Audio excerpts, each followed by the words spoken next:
Let's cut my axe hook. Whoa. Well, you know it's a big one when it's got 4 straps. Luckily, it's got a lean to the right in my favor. There's the sideline is right there. Oh, check that out. That little sapling. Look at the burl on that little sapling. Wow. Huh. Okay, so yeah, what I want to do is put it right below this cedar here. Put it right into there. So my aim's got to be pretty perfect. And well, you can't see it, there's a bunch of saplings in the way, but right there I got a high stump. There's my high stump. Unfortunately, I made a mistake, and I should have made a high stump right there. But I do have this rotten stump here, but I'm expecting the tree to shoot past that one, past that, and slide down, and I should have made that a high stump, so it's a mistake on my part. But luckily I got one right there. I just have to make sure my aim is spot on and put it right in here. Yeah. Yeah, okay.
I'll just show you my method here. So sometimes I like to purposely not line up my cuts. See how they didn't quite line up? This one's a little lower than this one, but it's pretty much the same. Like the bottom cut didn't go too far past the top cut, leaving a Dutchman, right? They pretty much came up and stopped right at the same spot vertically. So if I decide later I want to make a bigger undercut, I can just continue on. You know, if I think, oh, maybe I made my undercut too small, which sometimes happens, then I can easily just keep cutting more to make the undercut bigger. So it's fine like that. Sorry, I clean it out a little bit. But then what I'll do is I'll bring my bar in when I continue cutting the bottom cut, instead of cutting down here, because as I go along, this vertical space here is going to get bigger and bigger. Just naturally does that. I'll bring my bar in like this, so it matches up perfectly. Yeah, that's how I do it. I'll put you guys right here so you're not looking at my back the whole time.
Oh, that was easy.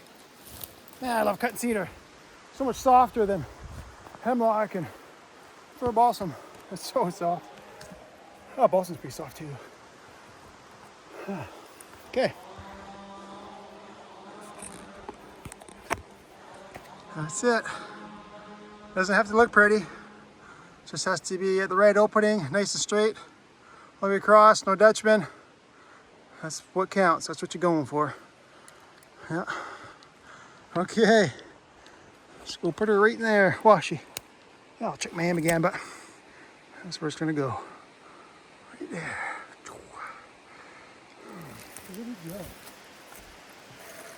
All right, I'm gonna cut the undercut, or cut the middle out from the undercut. Do that before I forget.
That's a perfect looking stump, that is. Look how solid it is. Completely solid all the way through. Perfect holding wood on each side. Nice and level. Wow, that's a nice one. And you see, it's a good thing I cut out the middle, right? This is where I cut out the middle. I actually made a bit of a Swanson. so I can get my power head a little farther. That's why I was in the front there a little longer than you would think I would be. And even then, I still had a bit that I didn't quite reach yet. Well, I probably would have reached that if I came back in here and dogged in right there. That's perfect. Aim was perfect, but it smushed over that high stump. The high stump was only like a, I don't know, 10, 12 inch balsam stump. It was about 4 feet high. It just steamrolled right over that. Yeah, and look at that. Even that one I wish I'd made higher, I slid in front of it anyway, so it wouldn't have mattered. Man, that was perfect. That was absolutely perfect. So here's my aim, right? Here's the undercut right here. So my aim went out like this. Yeah, absolutely perfect. Oh, that was a fun one. Fun and easy. Oh, I gotta go buck that one now. That's the scarier part. The more dangerous part, actually, is the bucking. It's not as dramatic, but it's, you're standing in that mess of branches and debris, and when things happen, they're right in front of your feet. So, right in front of you. But yeah, I'm just gonna touch up the chain real quick, and we'll go down and buck that. Okay, all fouled up. I was gonna put sawdust right here when I lean over, because this pressure release valve is singing hot and it burns my stomach when I lean on it, so I can put sawdust on there. Okay, I forgot to do this. What do we got? We got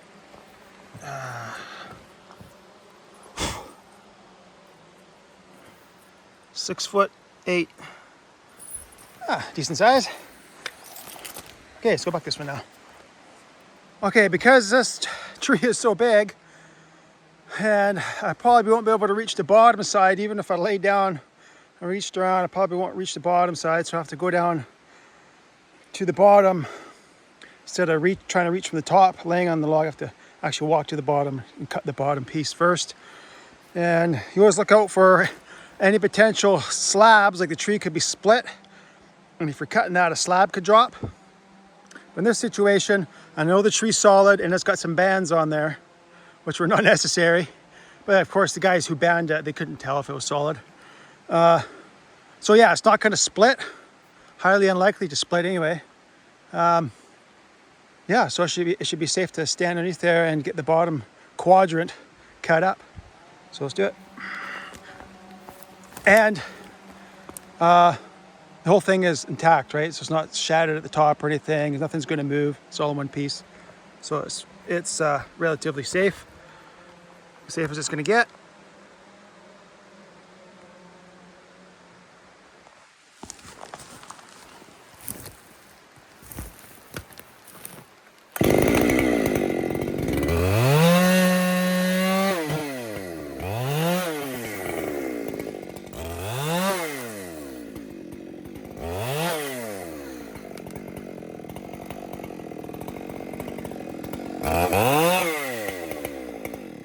Of course,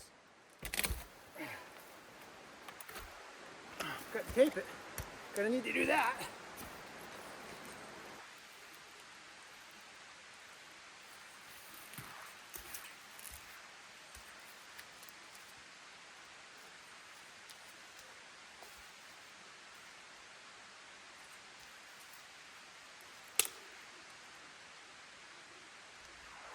Because it's a ripper, and based on the ripping card, we do a 4.5 meter.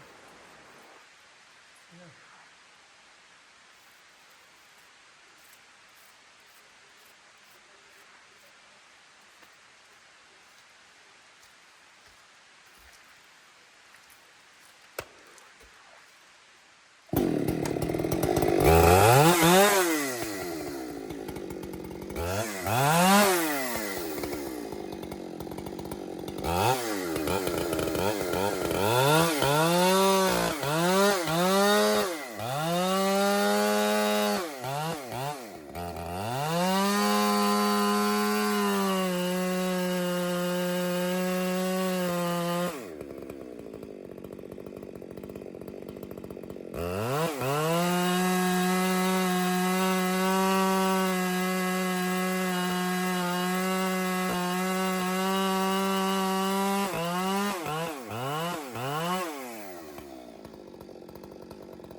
I'm thinking the next cut is also going to be a 4.5 because there's no taper, and unfortunately, right where the next 4.5 is, it looks like it's in the dirt.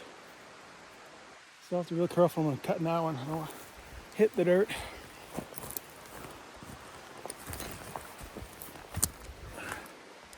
Yeah, it's always good to stand on the left side. So if it does split, you're not in the bite. Yeah, look at it's a natural.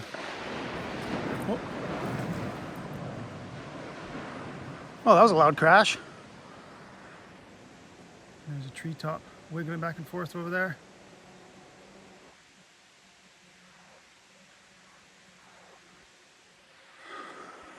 Hey there. Looks like it started on a bark seam right there, and it continued in. It's probably been cracked actually already for quite a while.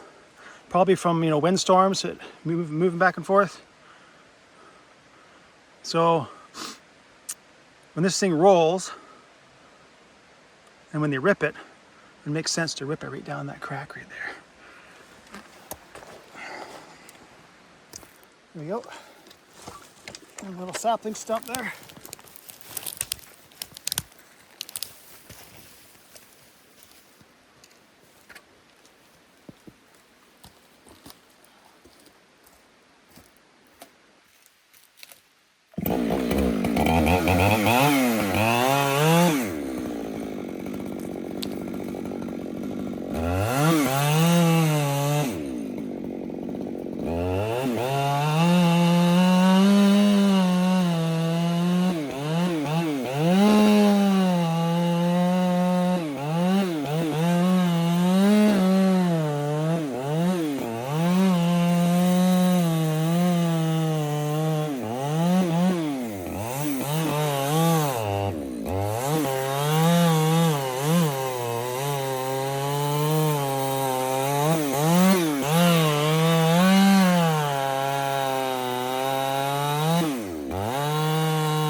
My cut was a little off, but it wasn't so bad.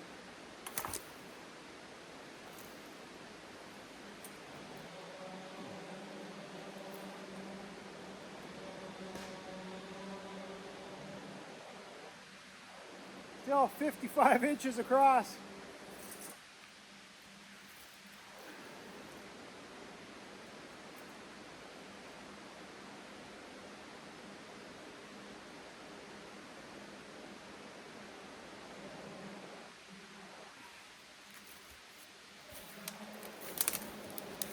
I'm getting too old. I can't see the writing on this weight card or ripping card. It's letters are too small. Need glasses now. See what this says. Oh.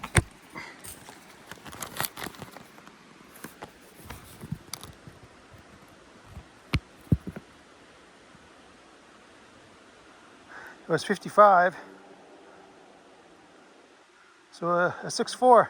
Because it's under a 59, that means I can go 6.4. If it was over 59, then I'd have to go to a 5.1. And if it's over 64, is that 60? Yeah, if it's over 64,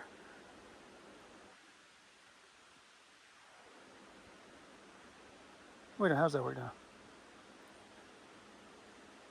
Yeah, that's right. Pardon me, if it's over 59, it's a 6.4. Over 64, it's a 5.1. Over 69, it's a 4.5.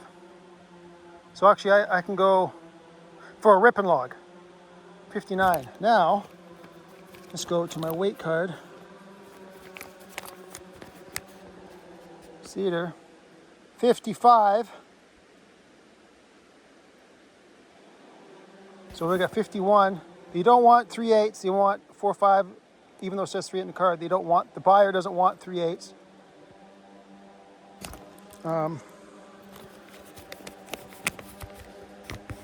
And that says 4.5.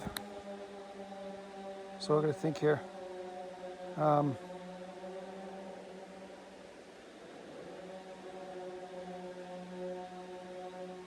Huh. That's a 51. That's a 51. This here says 59. So there's like a an 8-inch gap of no man's land. Because they don't want 3/8.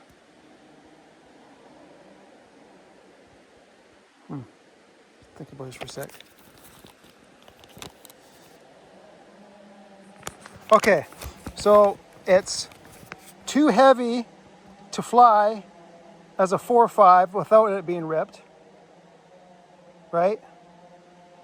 So if I make it at a 4.5, they'll have to rip it regardless. So then if they did that, the two half pieces would be too light, or they'd be really light. So if I go to a 5.1 or 6.3 and rip that in half,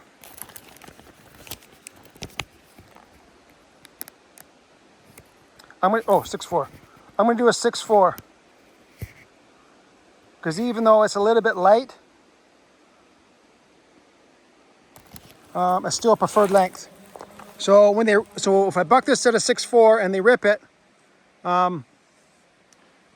they have to rip it regardless, and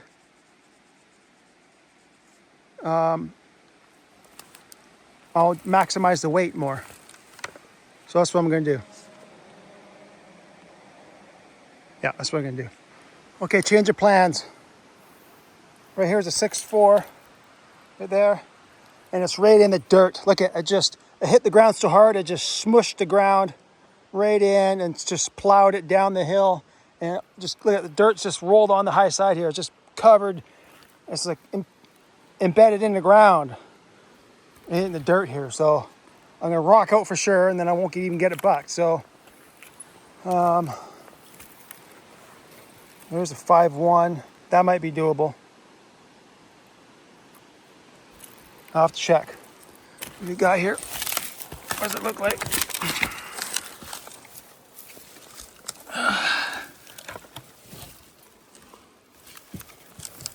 Yeah, I think that's doable. I think I'll do a 5.1 instead. Okay.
"52 inches. Okay, so that's 52 inches across, and the butt was 55. And what was that? 4.5 and 5.1. So 9.6 meters. That's about 30 feet. Yeah, over 30 feet. So far that I bucked. Okay, so 52 inches across. The weight card says 51 for the largest tree or length that will fly full length. Without being ripped. So 51 will fly at a 4.5 without being ripped. This is at 52. So I think I'll just buck it at a 4.5, and they can just fly this at the end of their cycle. It'll be a max weight instead of making another ripper, because if I do, it'll be 2 light pieces. But we'll see where a 4.5 comes out to, see if I'm in the dirt still. Oh, something's caught in my belt here. It's caught in my belt. Let's cut my axe hook. Whoa, shit. I dropped it. I hope I didn't break my saw. It survived. I hiked down. It was way down there. I hiked down and get it. No, it's good. These huskies are tough. It's funny though, because just last night I was answering to some comments on some other videos. Someone was asking, how long do your saws last? And I was like, oh, well, about a year and a half if you take good care of it. If you use it for a year straight, you need to put probably new rings in it, at least in the 390s. But I never run the same saw all year. I got multiple saws. I got three big saws, 2 little saws that are working. And I've been running my 592 here for the last couple months. I only got two 592s in camp and then 1 little saw. Yeah, they're good saws.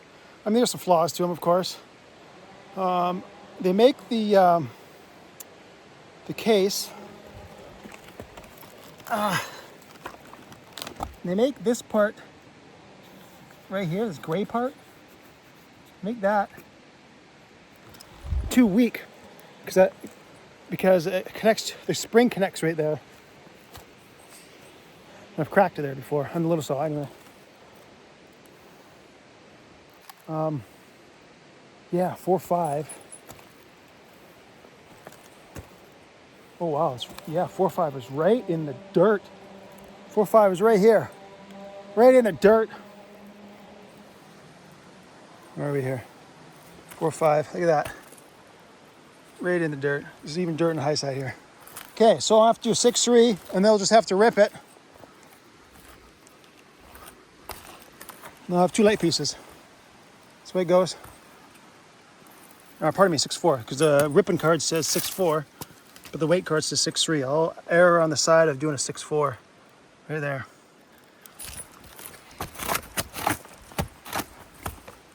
Yeah.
48, 49-ish.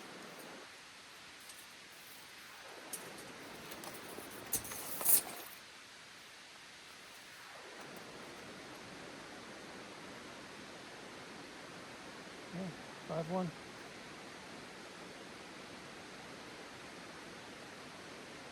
5-1. Gonna fly. I think I might have hit some dirt. I'll do another cut and see how it is. Oh man, I'm probably out of fuel, almost out of fuel. Do a lot of cutting. Oh yeah, and fumes. Bags up there, a ways. Okay, well, it doesn't look like the rest of the log is gonna move much, but look how much saved out, right? Still got some more cuts to do. I just did 3 cuts here. I got those 2 slitted beside each other. This one didn't roll much. But I got a couple more cuts to do yet. Right to the very top is still pretty big, still 3 feet across. Oh yeah, I might roll. That chunk might roll down the hill. I'll turn the cam back on for that, but I gotta go fuel up.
Well, I wasn't expecting that. I just kept sliding down and sliding down. And it pivoted and it just slid down all the way down out of the block. There's a few rippers down there, so they can go down there, and when they're down there ripping, they can go buck that one. Might be in the block, but I think it's just slid just outside of the block.